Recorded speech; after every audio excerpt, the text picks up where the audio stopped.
So ngayon, after po ng SONA ni PBBM, bigla po nakapag-isip-isip etong si Senate President Chis Escudero, mga kababayan. At ayon po sa kanya, sabi dito, Escudero, government official, ipagbabawal na maging kontraktor at supplier daw, mga kababayan. So sabi dito, yan, plano pa lang naman ito. Plano ni Senate President Francis Escudero na maghain ng isang panukalang batas na magbabawal sa sino mang opisyal ng gobyerno na maging kontraktor o supplier sa mga proyekto ng pamahalaan. Sa ilalim ng panukala, ipagbabawal hanggang fourth civil degree of consanguinity and infinity ng sino mang mambabatas o opisyal ng pamahalaan, national man o lokal, na maging kontraktor o supplier sa mga proyekto ng pamahalaan. Maghahain kami ng panukalang batas na naglalayong ipagbawal ang up the fourth civil degree. Yan yung sabi dito, mga kababayan. Siguro ito yung mga kamag-anak ng mga kongresista or ng mga cabinet member ng isang pamahalaan. Yan po yung sabi dito, mga kababayan, ni Chis Escudero. Ang sino mang mambabatas o opisyal ng pamahalaan, national man o lokal, na maging kontraktor o supplier sa pamahalaan, pahayag ni Escudero sa isang press conference. Ngayon, mga kababayan, ang tanong kasi natin dito, ang tagal na po ninyo sa posisyon na yan, ngayon lamang po ninyo naisip na gawin yan? Eh di ba dapat noon nyo pa ginawa yan? Eh ngayon na medyo mainit dahil nagkasona si PBBM, ngayon nyo lang naisip na magsagawa or magpasa ng ganyang klase ng panukalang batas? Eh matagal na pong sistema yan dito sa Pilipinas. Dapat noon nyo pa ginawa yan. Diba? Ngayon nyo lang kasi naisip kasi nagka-problema na at nasilip na ng presidente na may mga anomalya palang ganyan.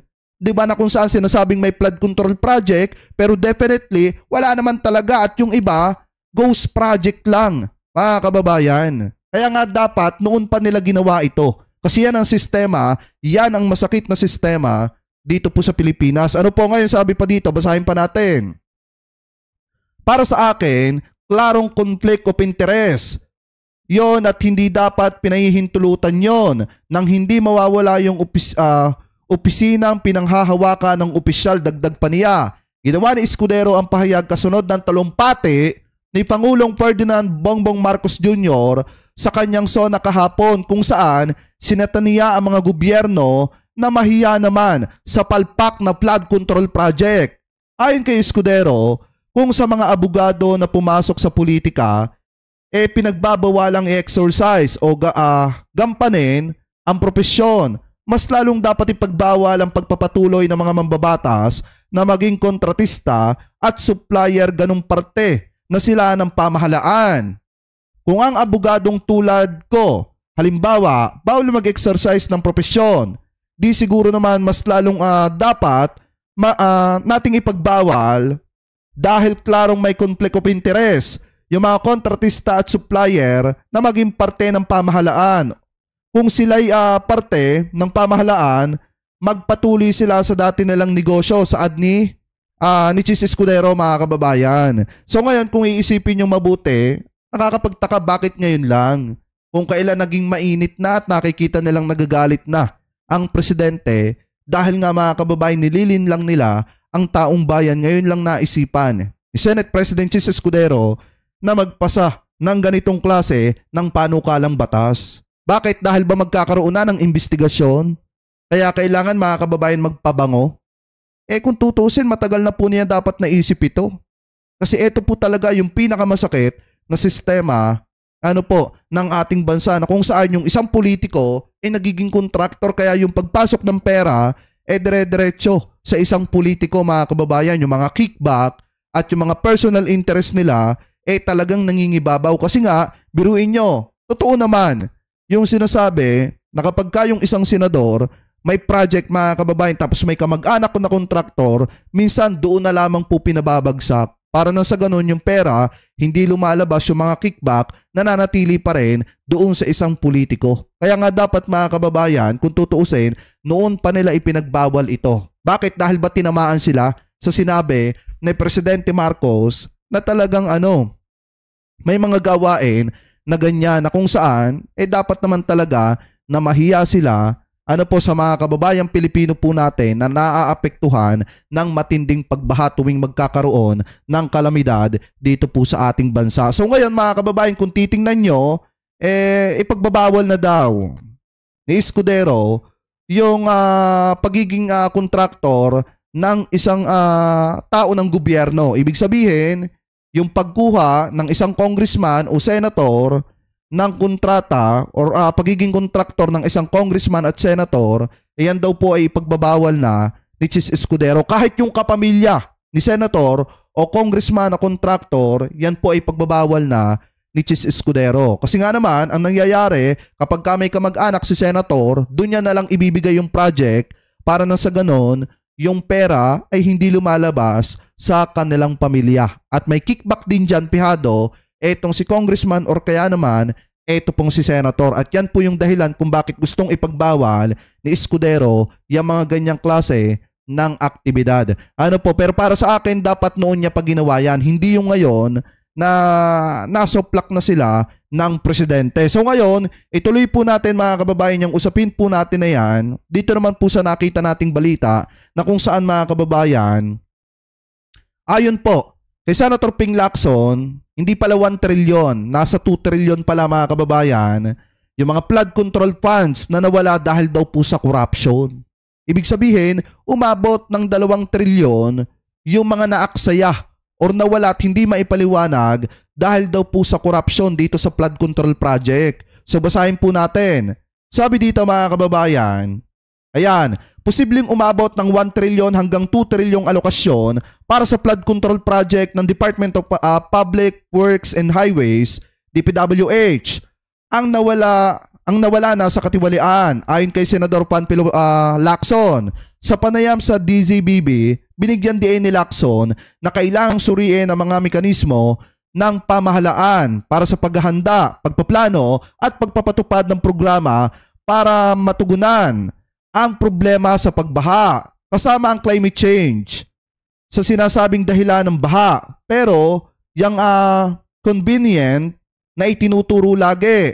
Sabi pa dito, pero di natin tinitingnan ano man ang kamalian natin in terms of preparation, in terms of planning, and in terms of implementation, baka sakali na mga nasa 2 trillion daw. Mga kababayan na yan, baka or 1 trillion napunta na sa bulsa kung sino-sino. Ayon po kay Senator Panfilo Lacson mga kababayan. Ibig sabihin, totoo naman, yung sinasabi mga kababayan ni PBBM na may mga kongresista, may mga senator na nakikisali dyan po sa paghawak ng mga flood control budget, and then ang nangyayari mga kababayan, nagkakaroon po sila ng kickback po dyan. Kaya nga dapat kung tutuusin, yan po yung mga masawata ng ating gobyerno, yung ganyang klase ng mga gawain ng mga kongresista at ng mga senator na dapat kung tutuusin, mapapunta dapat lahat ng yan doon po sa DPWH para yung trabaho ng DP magtuloy-tuloy at hindi na dapat nakikisali pa etong si congressman at saka senator sa mga ganyang klase ng gawain. So ngayon sabi pa dito, basahin pa natin, parang absurd. Teka, di dapat bumababa ang floodwaters.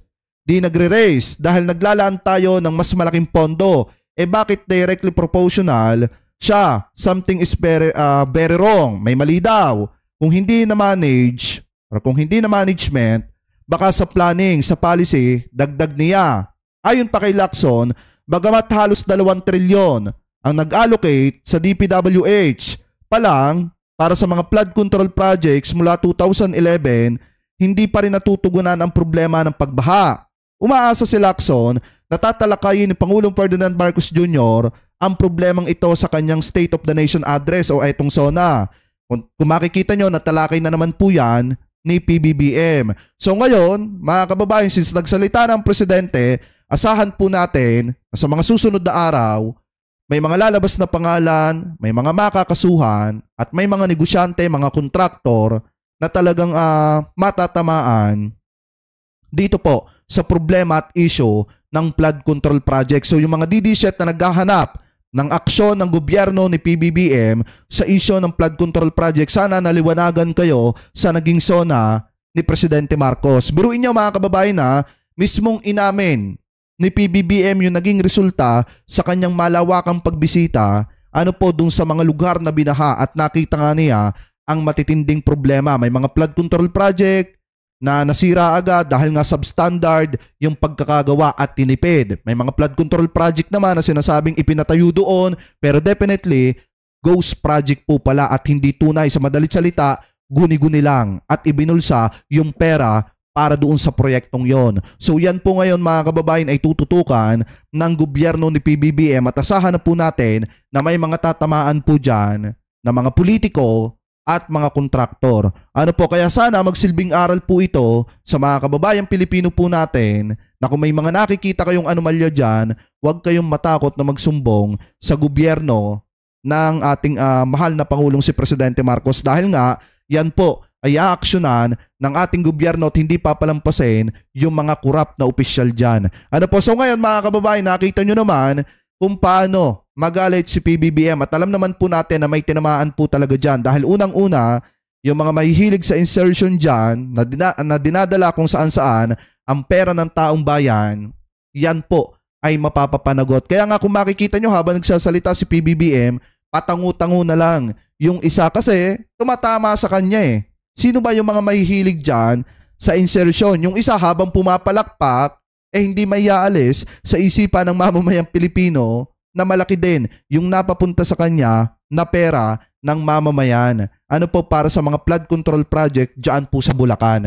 So ngayon, mga kababayan, kayo po, ano po ang komento ninyo hingil po dito sa mga topic na ito na tinalakay po natin?